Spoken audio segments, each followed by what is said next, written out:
Zeke, Shio, and Reese, and we're jumping on in. I am Sancho West alongside Sundown, bringing you all the action.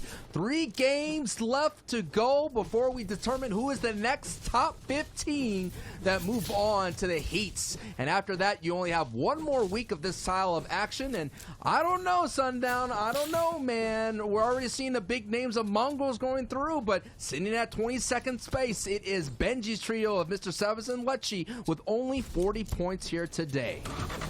Yeah, but again, don't forget, it's not just the automatic qualifications. We'll go through the heats. There are those series consistent points, and the fact that so far we've been able to pencil them in, and they are so good in those open and the semifinal rounds. I think they'll eventually get there anyway.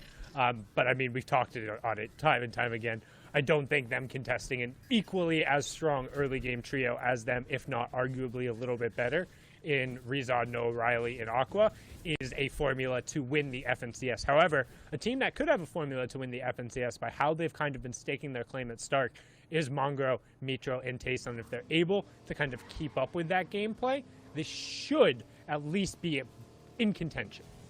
Yeah, and already in week 1, they picked up 3 victory royales landing there. And week 2 here, they already have 2 victory royales. And there is a format that you see on the top right of the screen. A victory royale is worth 25 points, second place 20 points, third place 16 points, and after that 4 through 17 all earn 1 point.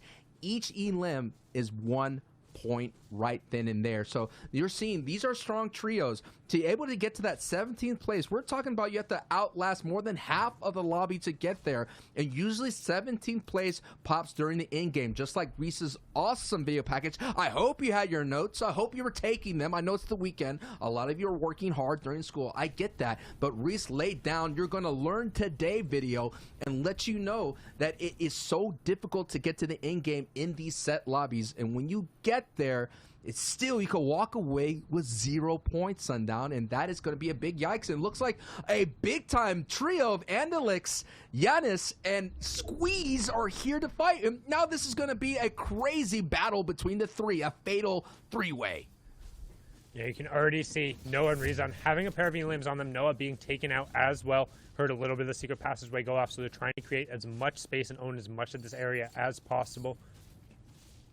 Don't really have a ton of excess materials or even the health pool to really take a clean engagement going through, and just with the number of triangles. And this is the second game in a row where we've seen kind of that second zone be in and around the Dooms area, which actually makes it that much more dangerous as Benji sends a sniper shot flying through. And that's actually huge because Aqua was the one who is on 150 effective HP, leaving Razon with little to no room to really navigate this situation. He's going to have to come up huge.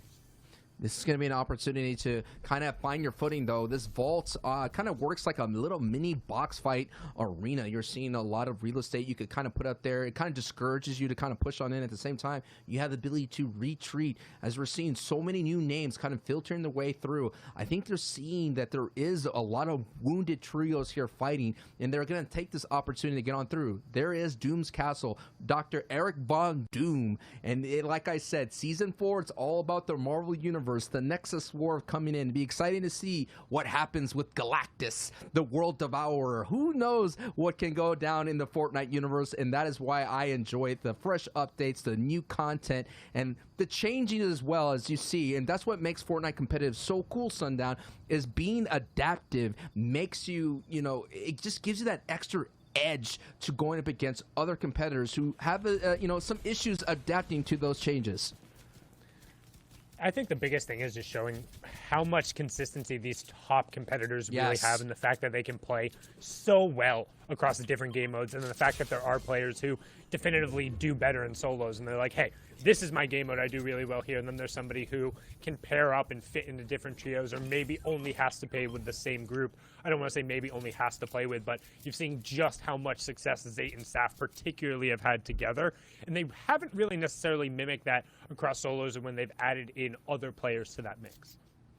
Absolutely. Now we're seeing Train Hard's trio here looking strong today.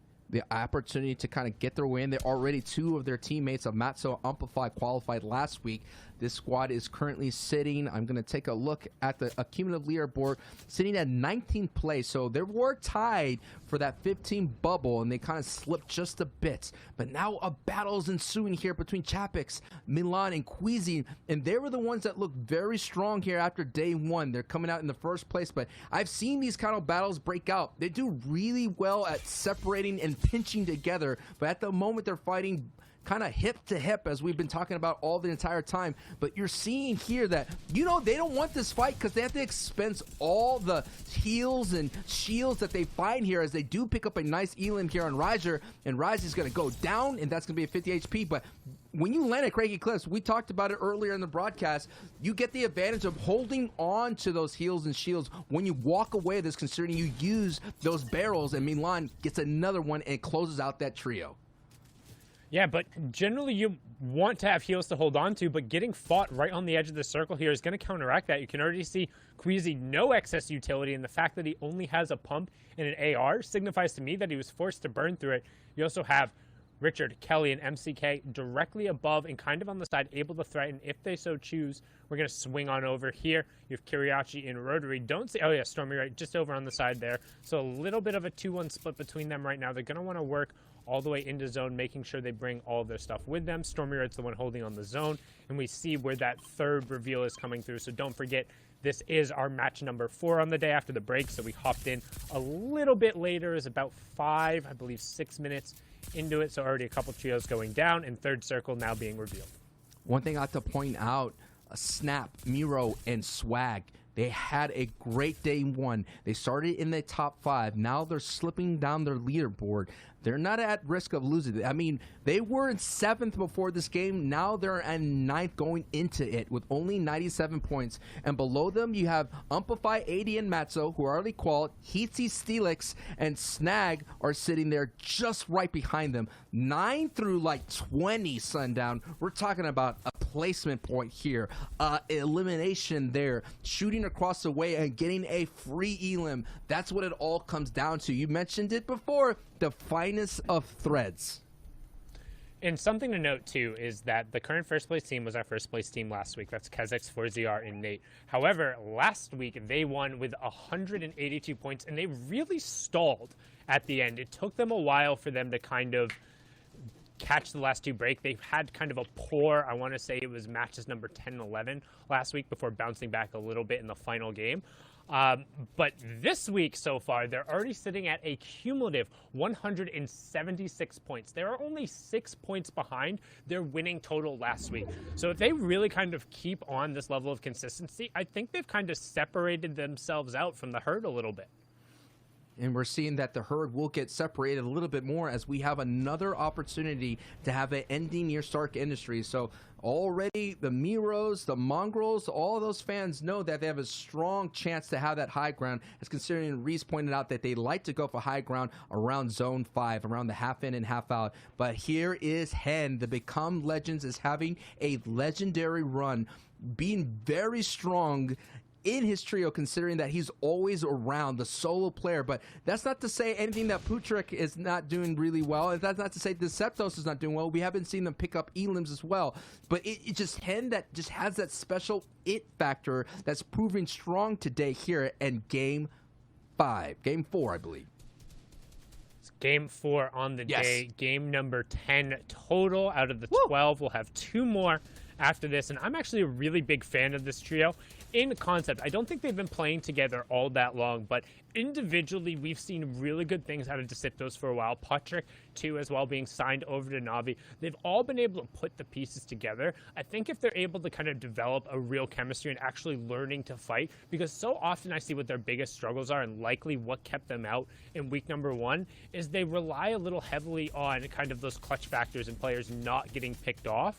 But when they do get picked off, it seems to just tumble really quickly. They don't have the ability to stabilize. And I think if they can either avoid getting picked off or find the ability to stabilize, they'll really benefit from that as a trio, as right now we say Pinkay is desperately trying to stabilize but quickly getting burned through all of his mats, and Lexi and Benji are just kind of hiding in the lower level of his help, hoping to avoid it. They should have heard that shield crack coming out there, and they're looking to try and capitalize on Pinky, knowing he has next to nothing, just being forced with those minis and bananas, popping one off, but the pressure coming realistically from all sides. And look at the build counter. It's directly below that one. He had 27 when we tuned in. Now he's down to 9, 7, 6, and the pressure coming out from the side is who else but our number one trio. And are they going to be able to steal that away? No. And he got a knock onto Savage right before that happened. Benji also went down to him before he gets converted over. So now all this ammo is going to be wasted over there as the three of them fall together in solidarity. And you saw the lobby focus, even though there was two of the duos right there, the duo trios and a solo, it all came down as if they were one team and they get eliminated all together. But like I said, that one pickup, that to-go plate elimination was a big time. As we're seeing the rest of the lobby here, there is not as crazy elevation as before. If it goes north towards Craggy Cliffs, that's where it gets really high up there. You're seeing just off into the distance. But the Miros and Mongrels have a strong one. I saw Miros and Snap and Swag picking up elims, and you're going to take a look at all these people down below are essentially gambling the rest of their end game. If the zone pulls back up towards Stark, they're going to be in big trouble. So right now they're kind of jockeying for position as much as possible. You're seeing the real estate, all the land masses being kind of claimed with all these builds. The special unique vibe of Fortnite is these builds, having to be able to kind of catacomb, tunnel, snake their way in, and this is what I said. It's so beautiful to watch a great TARP, and Shio mentioned it. We already saw really strong example of mid-game play from Trainhard. And right now they're doing it again, making sure they have the setup on the priority side of zone. And normally we've talked about how, hey, you want to head towards center. Well, once you get to the fourth circle, which is what's closing right now, that changes because the fifth is the half in, half out zone, which means that half of the zone, as you see right here, is actually going to be out in where the storm previously was. And then for zone 6 through the final zone 9, where it comes to a complete close, the new safe zone will always be outside of the circle, forcing the teams to rotate, use their utility, and run forward, and not just making it kind of a positional battle at the end. Right now, we also hear that storm surge tick on. And we're seeing right now the trio is trying to figure out what to do. They pulled a very long pull right here in the half and half out. What Skype is doing with that cone, looking through the edits, and they're going to like to bounce on over, seeing that there was no one looking their way. So they're kind of go on foot. I don't think they have a shockwave, or they're holding onto it as long as possible. And this is a really nice rotation and a nice use right there. The Harpoon trying to snake their way and grab and scavenge any type of thing. Gets a nice upgrade, but you got to be careful when you stick your hand in the cookie jar. All of a sudden you get slapped around the wrist, and Sky does get tagged a little bit. Now he has to hope that the lobby just stops, and look at that great hold from his teammates, just holding the line and holding the wall as much as possible. They have to extend as much as back up a little bit, but the zone is about to close in. It's happening right now, Sundown. Now they're in trouble. And now they're in trouble, and we're also top 50, so Storm Surge turning off there. No more threat from the passive players. Hen getting knocked. Also 18 trios left, so next trio to fall will be outside those placement points. And Skype getting down because he's a little too slow on that rotation. All going to come down to Falcon Lee here. Nope. Not going to get, excuse me, that's Yagso. The other one is Falcon Lee on the side, and those are actually Korean characters. Yagso's are just a couple random order there. Shout out to our production team, who one of them recognizes Korean. The other one is Korean for Falcon Lee, and his name is Falcon Lee, so I would say that's actually pretty damn cool, but took us a little while to give you that credit, as now we hop on over here with Teak, Seti, and Cubas. Here it is, TK, champion in the DreamHack stage, trying to be a champion here on the trio stage. This is just this is week 2 of the qualifiers for the FNCS trios, chapter 2, season 4. This is the last couple of games to get into the dance right here. They are going to have one more week of the same style of play, and it's going to happen next weekend. A little bit later on today, we're going to have NA East, and you're seeing right now, Zone 6 is going to pull all the way up to the northwest, and Kubix and Seti are going to make the same kind of bounce plays, and luckily, they were able to avoid the beams right now. Now is an opportunity to wait, and this is what's so important of a strong in-game leader, to navigate the chaos, to put yourself in strong positions, and this is where you see the different play styles kind of whirl out. They're going to to elect to stay on the low ground at the moment, considering that it is free. But you gotta be careful, as now they make a layer switch and now they're in the mid ground area. And we have been noticing, pay attention at the end game. If you're sitting at the mid ground, you will draw the focus of the eyes of Sauron on the top, and they will beam you. And we've already been seeing some aggressive high ground play from Mongrel's trio here today.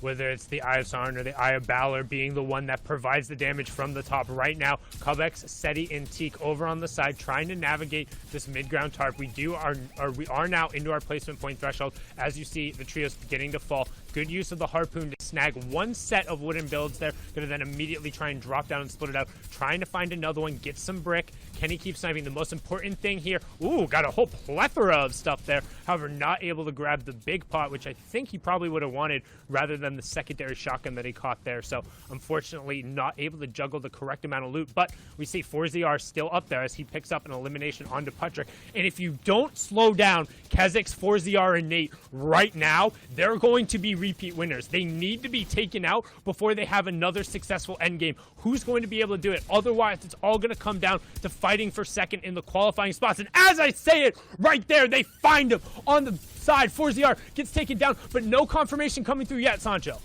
Yeah, and there is the confirmation right there. 4ZR gets taken down from Mitro. Mitro is on height with Mongrel and Tayson, the Wonder Boys on their cloud castle, just beaming down everybody. And when you have that strong position, it feels like this is textbook. It feels like it's deja vu as the storm pushes right back over, and you're seeing the effect of that and how much that's going to help height. But now we're on board with Kubik, who are doing so well in the mid ground, picking up so much elims.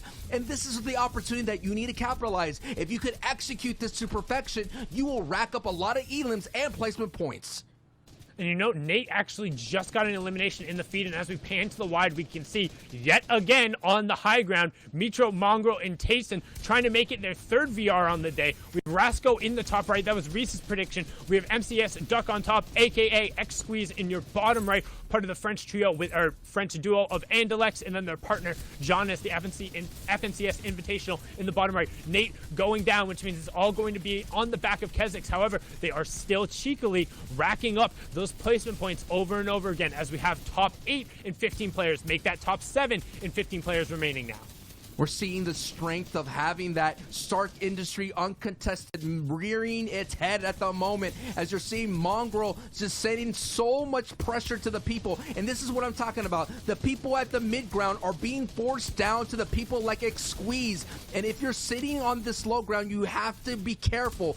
So Rasco is sitting there on the low ground, close to low ground, about one layer above. If Squeeze picks up an elim, and this is going to be big for them, Sundown, considering that they're just on the outside looking in. This is going to be a great match for them to get them in the top 15. They didn't qualify last week, but now they're making a statement known. We're going to keep up with Raxo. Raxo is still walking with their full trio. Giannis, Andalex, full trio. Mongrel, full trio. And we're seeing it right now. It's Cammy. Cammy's been really strong. This is a great game. He's going to go for height all by himself. He's going up as well. Rasco does have the crash pads if he wants to get up there. There's the one trying to get out. Catches himself, but eats a couple zone damage. Big 100 trade either way, but Mongrel ends up getting knocked. He needs the Siphon, though. The Siphon ends up coming through as the knock comes out. So Mongrel is down. Tayson's still in it. Bounce pad to the goal of the low ground, but Artur clips him. That's going to be dangerous as now he's outside of the zone and taking over, but he's going to get it. Falling from the sky denies the third victory royale in the back-to-back from Mongrel, Mitro, and Tayson, and Billy bounces it out as Rasco, Kami, and Artur take the victory royale.